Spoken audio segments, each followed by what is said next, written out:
that, and through injecting people, that humanity being able to rebel against their extermination would be as futile as sheep forming a rebellion against the practice of eating mutton. No, that's right. So Russell and Kessler, all of these guys, and Russell and Kessler, by the way, both worked for MI5. That's in the open now. It's now declassified. It's declassified. So, and again, you have the Huxleys as well, who wrote about this in the 30s. Julian Huxley ended up running UNESCO, and he was quite open about the agenda of international education, which would in reality be an incredible scientific indoctrination, which would dumb the people down till they would accept anything. And they all were on track with the vast reduction of the population. And again, this brave new world where only the fittest would come through. They're all Darwinists, basically, and they do believe they're more evolved than the rest of the general public. Absolutely. You know, when I've talked to globalists and people in the elite and their fellow travelers, they say, Alex, you're aware of all this. That means you should be one of us. Look, the slaves don't care. Notice how you tell them, and they don't care if we're putting fluoride in the water. They don't care if we're injecting them with mercury. They don't deserve to go into the future. And it's a very sick mindset because they take the general public and dumb it down even further. They advertise eugenics as positive eugenics, advancing the elite, and negative eugenics, culling out the inferiors. But in reality, when you read deeper into eugenics, it's really about, as you said, suppressing the best in humanity that isn't evil. They want the best of humanity that is evil, that has their cold-blooded worldview. They're threatened by those on the light side who are intelligent and can go through and defeat all this propaganda mentally and make it through. They want to neutralize and actually dumb down the mass. It is the ultimate crime. It's a crime, but they also run on these odd theories that become their realities. They force these realities upon the public. And we find out that in the U.S. and in Britain, for instance, and most countries in the West, they implemented a policy from a philosopher, Isaiah Berlin, in Oxford University, who talked about negative freedom and positive freedom. And he said, we're running the world right now on negative freedom, where the people are basically kept dumb, stupid, and happy. But there's very little interference from the state. And when Tony Blair was in, he wrote to this mentor, and he asked, is it possible to combine that type of freedom with positive freedom? Positive freedom is where you get the whole world or all of society working like the Soviets towards some great new dawn, working together. And he wanted to combine the two of them. And he asked this mentor if it was possible to do so. So it's astonishing to realize they dumb us all down. They keep us dumb and stupid. They give us the worst education in a long, long time. And until we have no reasoning abilities for ourselves, they give us all the inoculations which do affect the brain. I have no doubt about that whatsoever. They target the brain. And then they blame us for being dumb and stupid. This is again a psychopathic outlook on the world. That's how a psychopathic would see it. He blames his victim for the state they're in.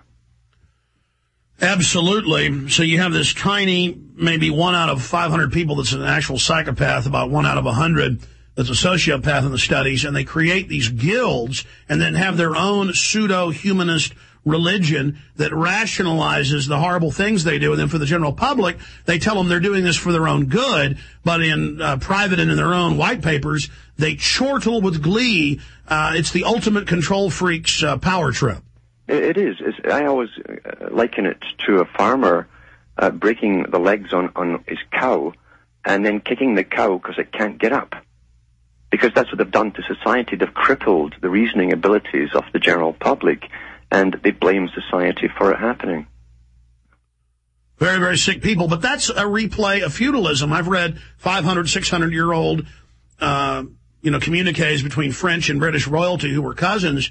And we've got to have a new war. Our people are getting uppity. Oh, we need to keep them down this way. You need to rape their women so they don't have any family lines because that psychologically breaks them. You need to keep them at starvation level to control them. And that's what feudalism was, not allowing to hunt, not allowing to have firewood, having to give most of what they produced to the elites. The elites would be a foot and a half taller. They called the slaves the little people, and they enjoyed the fact that they were starving and had snot running down their faces as they rode by in their finery. And in Japan, they had the same system. This is what slave masters do. They hate us doing well. They hate us being beautiful. They hate our ideas. They hate the fact that it's the hybrid individual system that is actually more dynamic than them and that rises from the general mass. He's the T-Rex of political talk. Alex Jones on the GCN Radio Network. Alan, I'd like you to specifically get into who Barack Obama is, the betrayals we've already witnessed, and how he was perfectly packaged, from your own perspective. Because, they build up all this hatred of Bush, who certainly deserved it, but he's still just a front for the globalist. All of our energies are put into, him instead of what the elites are actually doing behind the scenes. So they use him as a shield. Then all that hatred of Bush is transferred into love of Obama as they advertise him as president of the world. And then out of the gates, he's betraying everything he said he'd do, but his zombie-like followers, who aren't even bad people, they're just, so committed and signed on to him that they're now making excuses for all of the betrayals. Can you speak to Barack Obama? Yeah, it's just the old puppets. It's a new puppet and a new puppet show for the public because the last puppet show was becoming disgusting. We always get disgusted with politicians. That's what they say about democracy. You don't vote new people in, you vote the last bunch out. You're so sick of them. And they're putting in this man because we've seen so much corruption over the years that politics and politicians were losing their favor in the eyes of the public. We're losing all respect for them. In fact, that's why they came in with the idea of terrorism. It gave government a new command over the public. That was the main idea behind it, a new myth for the age of terrorism. But Barack Obama is just another one of their boys. You can see all of his connections, the CFR and so on. He's committed to their agenda. He's given many speeches at the CFR. You can actually find them on the web. And he's all gung-ho for this whole New World Order idea. Now he's just sent off another 75,000 troops to Afghanistan or something. He's going right along with it. And he's got Brzezinski backing him up as well with his policies. The very man who helped start off the war between the Afghanis and Russia is now keeping it going. And that's what's so arrogant about it is that Obama, even more than Bush, will go on Stephanopoulos' show, other shows, on every issue, on NAFTA, on GATT, on torture, on secret arrest, on expanding the war, and he'll just say, that was just campaign rhetoric. And they go, yeah, it's just, I lied to you. It's no big deal. That's right. It's the same old stuff, and I think those of us who get a bit older have seen so much of this our whole lives long, we take no interest in them at all. They're born liars. That's why they're picked there and put there. I don't think you find ordinary people trying to get into politics. You certainly won't find them getting up there in politics because the psychopathic types gravitate towards politics. They like the power. They're natural liars. They're at home amongst other psychopaths. And so that's the only type, unfortunately, that seems to get in there. But they're not the bosses, as we know. We know that it's the big foundations with their advising think tanks that are the policy makers. The politicians really are nothing more than frontmen. Absolutely. Let's get into the next 10 years. Is the program behind? Is it on schedule? What will we see unfold in the next year, the next 2 years, the next 5, the next 7, on into 10, if they're continuing with their program successfully? Well, I know that Brzezinski and Kissinger both said the same things, that the United States now must take the back seat as a policeman of the world. They'll gradually submerge into this new world order.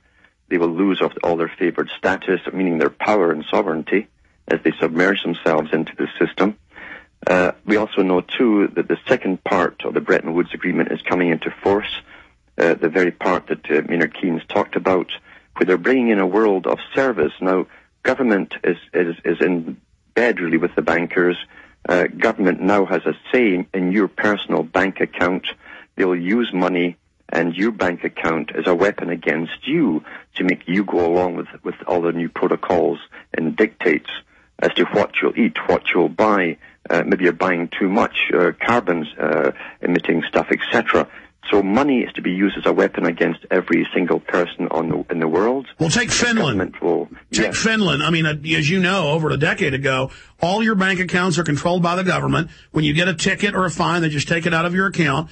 It's taken out of your account according to how much money you have. So it's class warfare society. The government admits they listen to all cell phone calls. The Finns have been conditioned to accept that. Everything's tracked. Everything's controlled. They euthanize the old. They, abortion on demand, one-child policy basically being brought in, and now we're hearing them hype that here as well. So this is a hellish society of micromanagement.